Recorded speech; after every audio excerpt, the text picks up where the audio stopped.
Anne is a professor at UC Berkeley in psychology department and neuroscience institute. Her research focuses on human learning, decision-making, and executive functions. Anne, please. Thank you to the organizers for inviting me. This is actually my first NeurIPS conference, so I'm really happy to be here. I assume this is going to be quite outside of the comfort zone of most people in the audience. I study human reinforcement learning, and I think there's lots of crosstalk to be had between us computational cognitive neuroscientists and scientists and AI researchers. So I'm happy to be here, but hopefully I've made this acceptable for this audience. Okay, so one thing I'm really interested in trying to understand how humans do is structured learning, because I think that's a skill that enables something that where human intelligence is still way beyond artificial intelligence, being able to learn very, very fast, generalize knowledge, transfer skills, etc. Okay, and the way I operationalize structured learning is by asking how humans should interact in the world, and specifically I try to understand whether this can be modeled as an inference and control process over a few generalizable rules, and to ask how humans control this rule creation and how we infer generalizability. So I'd like to say very quickly what I don't study, which people might think about in structured learning. So a lot of structured learning in cognitive science, psychology, etc., is actually about trying to understand how to structure the information that the world has. For example, in this case, you might say that there is a sensory similarity between those three computers, and this one and the other one looks different. But actually, if your goal is to interact with the environment, you should instead cluster those three that have the same operating system and leave the other one apart. Okay, so I try to focus on structured learning in terms of learning how to structure the information we have in terms of how to interact with the environment. And ask questions, for example, as to how many rules we infer in a given environment, how do we learn what's relevant about those rules, and what the learning patterns are here. Okay, so we tend to model this with the same type of frameworks we've seen today, so basing ourselves on Markov decision processes with reinforcement learning, so I'm going to skip this because you all know this. And the way I draw this in a very simplified manner is like this. So essentially, we have a state space that is fed into a learning algorithm or a decision-making algorithm that then selects an action. Interaction with the world produces a reward function and a next step, and we loop through this. We work with reinforcement learning most of the time for the learning algorithm, and that algorithm tends to be essentially the simplest version of reinforcement learning, or free reinforcement learning you can think of. Everything I'll talk about is, of course, on policy, because I try to understand how humans learn as they go. Okay, and the questions that you can ask when you try to understand how humans do structured learning is what the state space is that they're actually working with when they're doing learning, what the relevant action spaces that they're working with, and what the policies should be. And what I'll try to focus on in this talk is to try to understand whether the action space we work with can be thought of as something more abstract than simple actions like steps or movements or etc., but can be thought of as abstract choices, such as selecting a rule or a whole behavior as a whole. Okay, so the way you can think of that is that if you use this kind of computer, you're not just learning how to type a specific key or press a specific icon or something like that. You're learning a whole policy of interacting with this operating system. And then you might be learning a whole other policy of interacting with this other operating system in this situation. And the reason it's important is that once you've learned this, you can get a completely new computer and have very, very little to adapt each time you get a new computer. You can transfer most of your knowledge and generalize it every 6 months or so when they change. Okay, and so I tried to understand how the brain and humans represent this. And as a starting point, you could think about what the default way to represent this would be. And I'm sorry I'm out of breath. That's a side effect of pregnancy. Okay, so when you try to do a specific operation, for example, killing MATLAB because it's crashed, in Linux you'll have a specific choice to make in a given operating system. You'll learn what the correct action to do in these cases. Or if you're trying to find your presentation, you'll have a different set of actions. But then if you're on your other computer and trying to achieve the same goal, you'll have learned a fairly different set of control actions to take. Okay?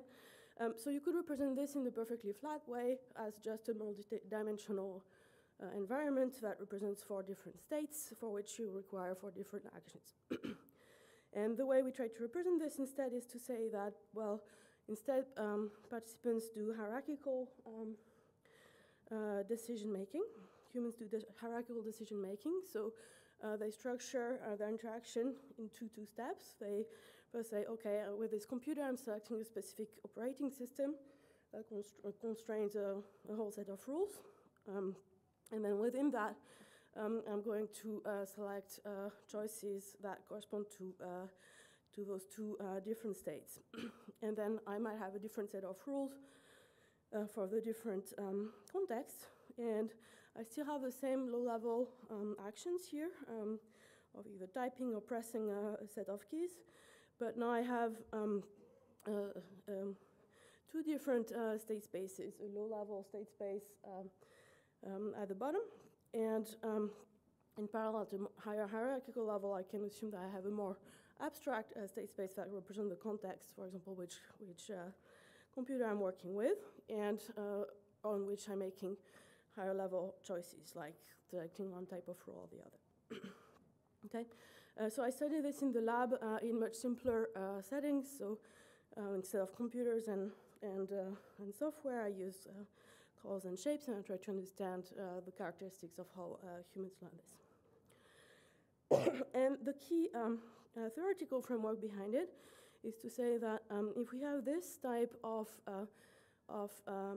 algorithm that's happening in the background, and we actually have really good evidence that the brain implements this type of setup of information processing, we could just have in parallel the same setup happening just over a different state space and a different action space. And this state space might be more abstract, so the C here is for context, and the actions are more abstract in that you might be selecting in an action space that represents discrete policies instead of representing discrete actions. And of course, you have to have hierarchical dependence between those 2 levels so that the policies you select at the higher level constrain the choices you make at the lower level. Okay, so I tried to develop evidence that humans do something like this. So one type of experiment I do to do that is have humans do very, very simple reinforcement learning tasks. So in those tasks, participants play a basic computer game where they see a stimulus. So here the stimulus is just a number on the screen, number 1, and the 4 boxes represent 4 choices they can make, so pressing one of 4 keys with their fingers. So in this case, for example, they pick the first action, and the color indicates that they were wrong. Here, they'll see another stimulus, and in this case, it was the right choice to make for stimulus 2. And you'll notice that the context, the background, sometimes changes. In this case, they pick the correct action again for action 1, etc. And sometimes when the context changes, the rule may change too. So in this case, for example, they're picking the second choice for the second stimulus, and they get it right, etc. Okay, so the way we are setting this up is that for a while, the same rule, the same target policy is valid, and this target policy is valid in two different contexts. And after a while, this target policy changes, and a new target policy becomes valid. The feedback is probabilistic, so it's not a trivial matter for participants to figure it out. Okay, so we set it up that multiple contexts correspond to a single policy, and we try to see if people not just adapt by unlearning and relearning all the time, but actually create those policies and then learn to select among those policies in such a way that will allow them to generalize it later. So to test this, we test transfer with a control condition in which participants get in a context they already know and have to adapt to a policy they already know. Then to a completely new context and see if they can reuse a policy they'd learned before, and then to a completely new context with a completely new policy to compare. And when we do that, we see that participants are much faster. So here I'm plotting learning curves, proportion of correct trials as a function of trial numbers. Note that I'm not multiplying by 10 to the 6 here. It's actual number of trials. These are humans. They are learning much faster for a policy that they had encountered in the past. So that's evidence that participants don't just adapt their policies all the time, but actually create those policies and then reselect them as a whole.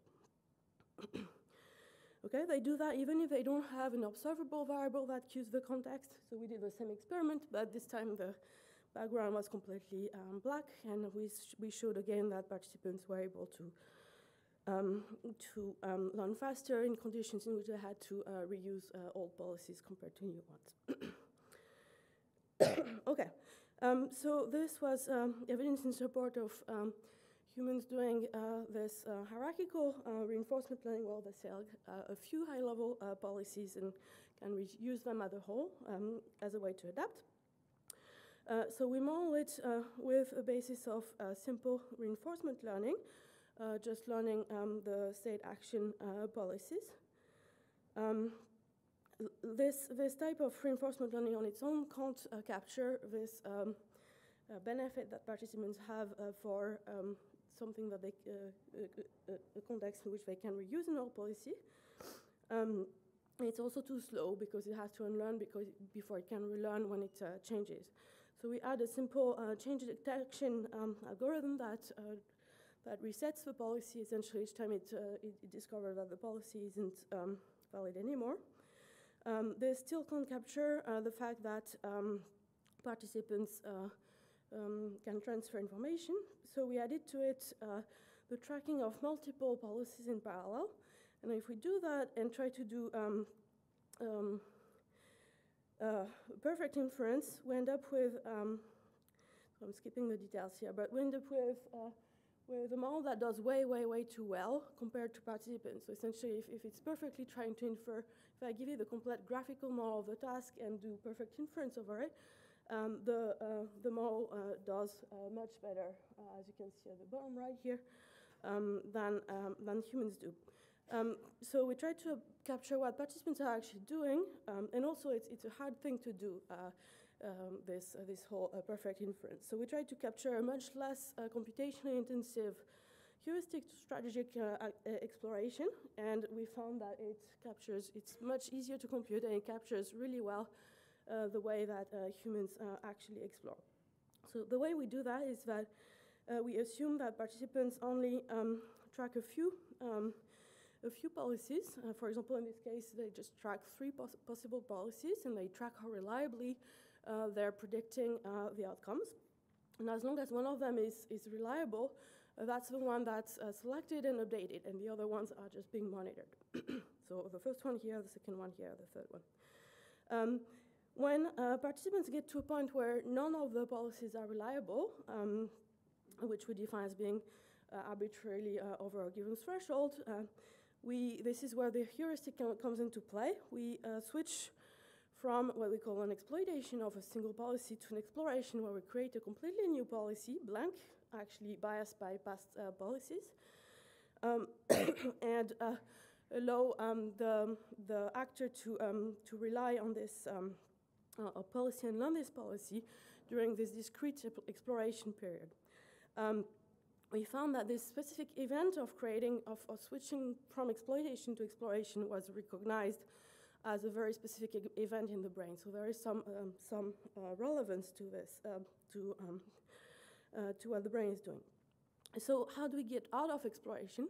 Well, there's two possibilities. Potentially, the algorithm recognizes that one of the previous policies is starting to predict the outcomes we're seeing again, in which case the model recognizes the ability to generalize transfer null policy and forgets about the probe. And again, the brain recognizes this as a very specific event at a very specific time as inferred by the model. Or the algorithm recognizes that none of the previous policies can predict the observed outcomes, and instead the actor that's been updated and learned is created as a completely new policy that gets monitored. And again, the brain recognizes it as a different type of return to exploitation. Okay, so this model with this heuristic captures the behavior of the best. That's the top right model here. And that's because it has the ability to probe the need to create a new cluster, a new policy that might cluster a number of different contexts around it, but while still making this inference process very simple by monitoring only a very small number of hypotheses. And in this way, minimizes the default computational cost. Okay, so it's very similar to a Chinese restaurant process kind of prior on the inference of latent causes behind the interactions with the environment. Those clusters index those rules, those policies about how we interact with the environment. And we need this approximate inference tracking of uncertainty over an unbounded hypothesis space for those abstract rules. And so instead of doing this exactly, we define those discrete high-level exploration periods.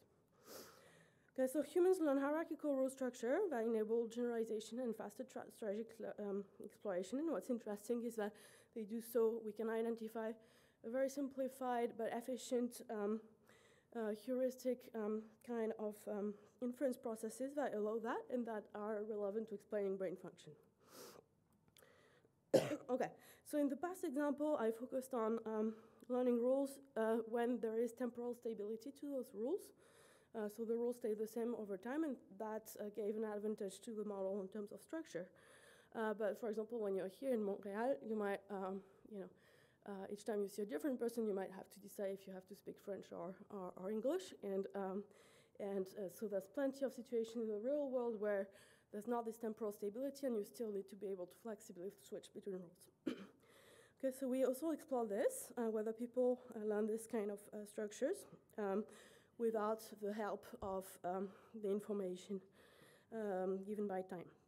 So we do the same kind of experiments, but except this time, the rules themselves may switch at every trial, and that means that the context, the background color, for example, here may change at every trial. Okay, so very simple rules, again, that the participants learn, and we have the same type of reinforcement learning of learning algorithm that also makes this assumption that there is hierarchy where participants learn a few rules and a number of contexts they cluster. So this might be a rule, for example. The states here are shapes and the actions are the key presses as usual, and the color might say what the rule is. And so what we assume is that instead of learning this high-dimensional complex state space to action policy, that we abstract away those task set rules and that we cluster context together around those task sets. And what's important in the model is to figure out what to do in a new context. And again, we have a Chinese restaurant process like prior to do this inference, where we assume that in a new context, we might be able to generalize an old rule, more likely the more popular one, but we might also be able to need to create a new cluster that corresponds to the need to create a new policy. So for example, if you get a Windows machine or something like that. Okay, so this ability to create new task rules could lead to a new type of, to an important type of generalization. So if we go back to our computers example, for example, if you know that those two computers have the same operating system and you've learned to select the same set of rules for those two computers, and if now you learn to do something new with one of those computers, like installing software or something like that, what this model predicts is that instead of crediting only this context for this new information, you're going to instead credit this whole policy and so be able to generalize it immediately to knowing what to do in this environment. So that's what we test what the participants do. So we have them learn these associations. It looks very flat when I show it like this, but actually it looks like that. The red and the gray contexts have the same set of underlying rules. And so what I can test after participants have learned the correct actions for all those colored shapes is how they select actions for a new shape. And the idea here is that if they learn the correct action for the yellow diamond, originally they have 1 in 4 chances of getting it right. Same for the red diamond, but if they get the information for the red diamond, then the probability of being correct for the gray diamond should be higher than 0.4. There should be transfer of information if they've learned this structure. So the model can capture that, and that's what we find also in humans. It's not a very strong effect, but it's a very reliable effect. Okay, so structural learning affords a priori transfer of new information within learned clusters. And we can also test the old type of generalization, namely asking if we are now put in a completely new context, whether we'll be able to generalize the whole set of behaviors. So that's like getting a new computer. And whether we'll do so better for a context that's more popular, that's it one, rule one, sorry, or a rule that's less popular. Okay, so the model predicts that we should be better in this context 3 than context 4 here because it's a learned policy. So that's what we observe in participants. And then the next question we can ask is, if you use tons of different Mac computers in your life, but only one Linux computer, and if you get a completely new computer, what policy are you more likely to try with, right? So most people would say, well, probably this one, probably the Mac one. But we make it a bit more interesting by asking if we control for the amount of time you've actually spent on those computers. So for example, your work computer is a Linux computer, so you spend all your time on it, but at home you have 5 different Mac computers. What do we predict? So our model actually predicts that we'll still be more likely to pick the one that has more different context clustered around because it cares about the actual context rather than the actual trials for the inference. And that's what we observed in participants. The participants who got to cluster an old rule that was more popular were more likely to generalize than the ones who used a less popular one. And all of them, in their very first choice, tended to make the choices prescribed by the most popular choice. Okay, so this hierarchical rule structural learning reflects clustering of context around a few discrete policies and provides a priori information transfer within clusters. How much time do I have, Roy, please? 6 minutes, thank you. Okay. So something we wanted to ask was whether any of this was doable by the brain. So we have this model where we have learning, stimulus action learning, and then more abstract context policy learning with this hierarchical dependence. And what we know of the brain is that we have a very well-defined circuit that goes from the cortex to the subcortical regions of the brain and uses the dopamine signaling to signal reward prediction errors and to learn essentially Q values. Okay, so this network is very well established in the brain. We know that this is happening, this kind of model-free reinforcement learning. We also know that this circuit has multiple different starting points in the brain that happen in parallel.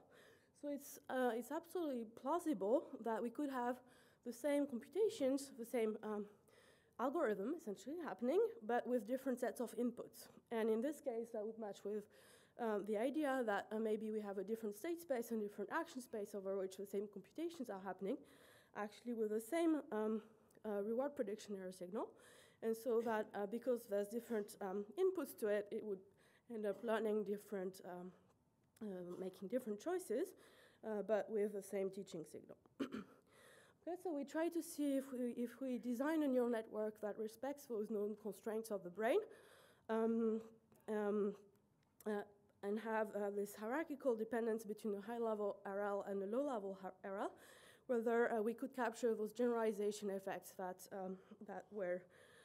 we observe in behavior. Okay, so it's probably not your type of neural networks. It's neurobiologically plausible implementation of neural networks. So we actually have neurons that have positive activation, for example, and weird things like that. Okay, and there's lots of labels here that represent what we think are representing real circuits in the brain, so you don't need the details. But this network is essentially representing the higher level reinforcement learning loop that is learning just through a teaching signal, just reward prediction error. And the lower level here, that's learning to select actions. Its inputs here are constrained by the policy that was selected at the top level.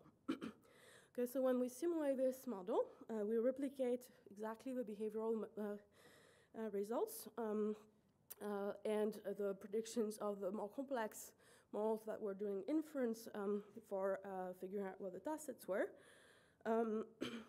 So that means that these are plausible algorithms for what the brain is doing. And they also make fairly specific prediction, in particular, that we're learning two separable sets of RL values. And if that's true, we should be able to see that both in behavior and in the brain. And that's something that I'm investigating right now. Okay, so this may be implemented, this kind of structural learning may be implemented with very simple brain realistic multiplex model-free reinforcement learning computations. Okay, in the very last part of my talk, I'd just like to give you a brief overview of a few results that might tell you why I think this is really relevant. And one of them is that this is not just us humans trying to find structure in the world. It's deeper than that. It's us humans assuming the structure in the world and putting it there even when it's not there. Okay, so some of you might have learned that humans tend to find structure in random noise, tend to essentially try to find a structure out there. Well, it's the same with rules. So something I tested was having participants learn this experiment where there's two colors, two shapes, so 4 different states and 4 different actions, and there's no purpose at all in here in trying to factor out this information, right? Because nothing can be no state space can be simplified in this case or generalized by creating hierarchical structure. But we found that despite that, participants were much more likely to learn this problem by representing it this way, and we can test it again by asking what they do in this condition and whether they learn better in the blue condition that allows them to reuse one of the rules compared to the green condition that doesn't. Model predicts that they'll do better in the blue condition, and that's what we find and replicate over time. Okay, so that shows that even in situations where there is no structure to be learned at all, participants tend to create structure nonetheless. And this is despite the fact that it is very costly to do so. So if you compare learning here to learning in this condition where there's only one dimension, so learning can only be flat, we see that participants learn much slower in this condition than this one. So it costs them something to create this structure. But we assume that this cost may be overridden by a very strong prior that structural learning is long-term beneficial because it will afford an opportunity to generalize knowledge. Okay. This is not something that just reflects structure priors learned for a very long time through our life, because this is something we observe in 8-month-old infants, and this is a replicated study. Okay, so that's something that's really present in the brain, and that doesn't seem to require lots of learning throughout the life. And last, I've talked only about very simple policies in bandit-like problems where there's no sequential dependence, but we've been extending this work to sequential environments. And in this case, hierarchical policies can be, one way to frame them is as options, temporally extended kind of policies. So you can have exactly the same structure that I talked about, but with options, and the same framework and kinds of models can also look into this. And we've shown that this also captures really well how humans learn. That humans can transfer options at multiple levels because options can be stacked, and that this allows them to explore much faster in new environments. Okay, so despite being costly, role structure learning is really a default behavior of humans, and so potentially a reason why we are so much better and so much faster and efficient at learning. And so why this might be relevant to artificial intelligence. I'd like to thank my lab and you for your attention.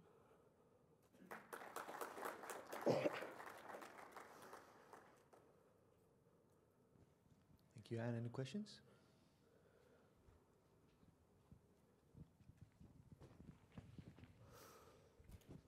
I don't have a background in neuroscience, but I'm curious because of some things I've been reading recently about how sleep reinforces performance. And I'm kind of curious about, in your work, did you do it all in one day in one trial, or did you allow periods of sleep in between, and did it affect the performance on these tasks? Yeah, thank you for the question. These are all very short, very fast experiments, so ranging from 15 minutes to half an hour. So no sleep, no time for thinking. Actually, most participants don't report having explicitly found any structure in the environment, so it doesn't seem like it's something they've actively tried to put there. Sleep is very important, and people have started exploring whether you can import some ideas of off-policy learning or Dyna-like kind of off-policy simulation for applied to reinforcement learning to account for these improvements that we do observe after sleep. But people usually do that in much more complex kind of settings. Any other questions?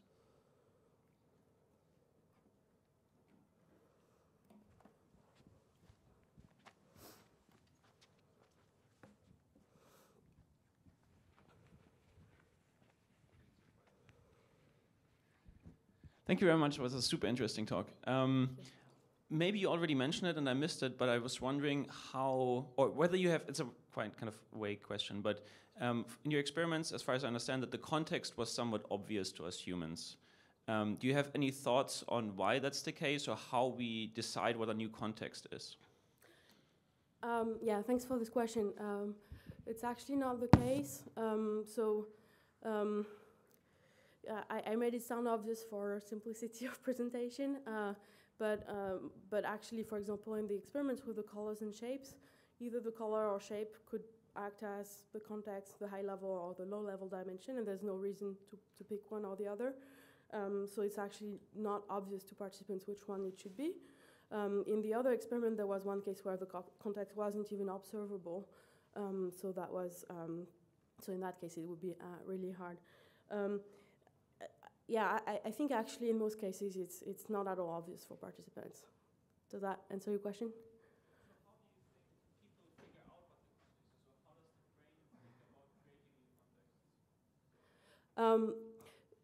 So I think I'm wondering if you might be talking about policies rather than than context.